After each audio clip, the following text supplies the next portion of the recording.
Hello, time for another video. Today we'll be on mutual aid and capitalism. See, a lot of people view mutual aid societies,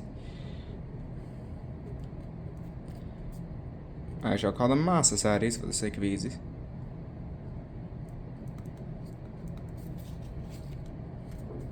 as antithetical or otherwise incompatible with capital.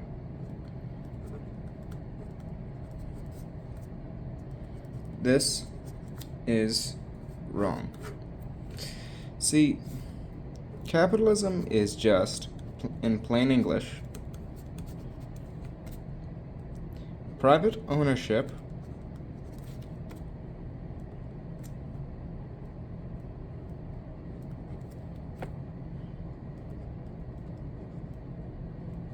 of the means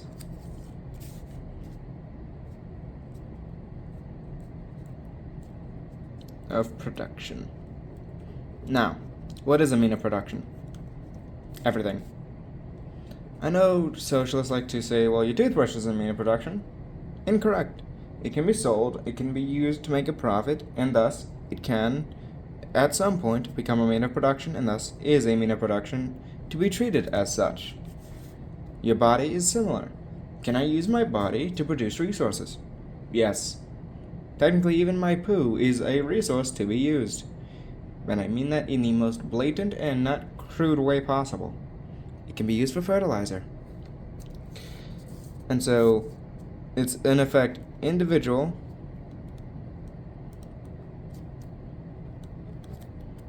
control of property. Now, what that individual chooses to do with that property is up to them. Technically, a co-op is perfectly acceptable under capitalism because the co-op is started by private individuals using their property as they see fit. So, it is perfectly good. Unions, same principle. It's a bit half-hearted though, because technically the factory is the owner's property, so a bunch of workers seizing it and holding it for ransom until the owner decides to give in to the demands would technically be against capitalism. However, if a bunch of workers were to say just sit and not do anything, that is perfectly reasonable so long as they aren't doing it on private property. So sitting in a row stopping people from entering a building is technically legal under capitalist reasoning.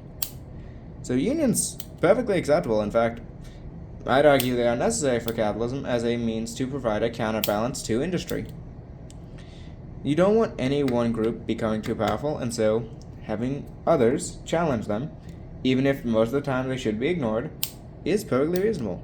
And I say usually ignored because they have a tendency to accidentally bankrupt businesses because they don't realize how much regulation puts pressure on businesses. So, yeah. These are perfectly acceptable. So if these are acceptable, then mutual aid or MA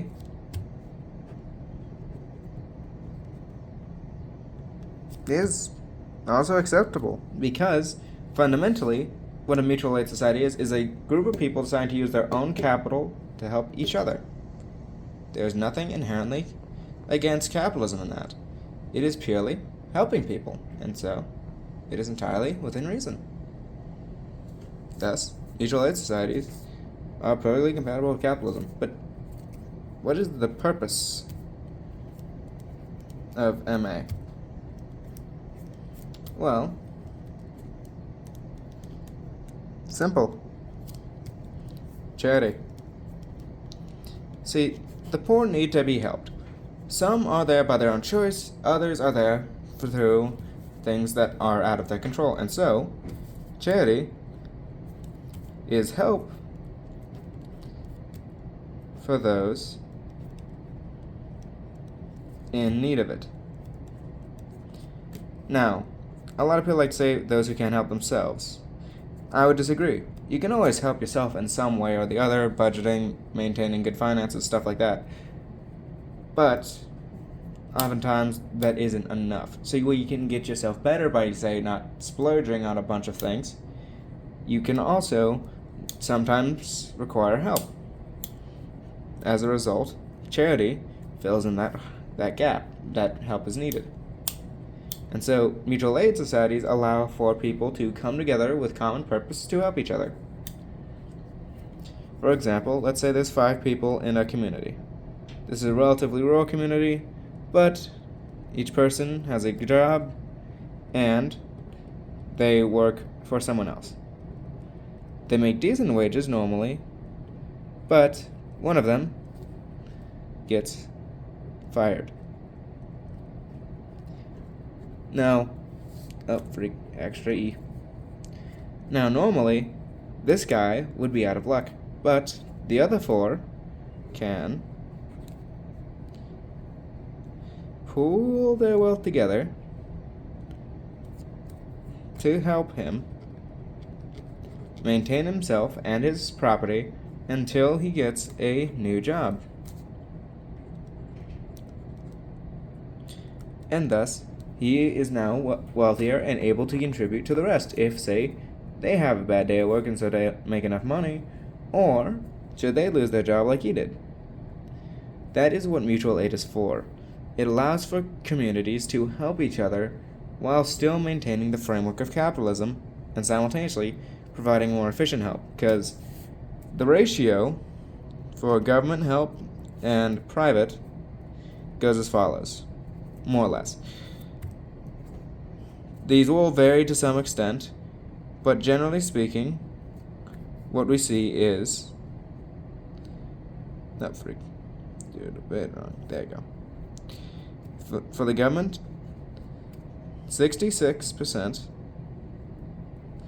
goes to bureaucracy.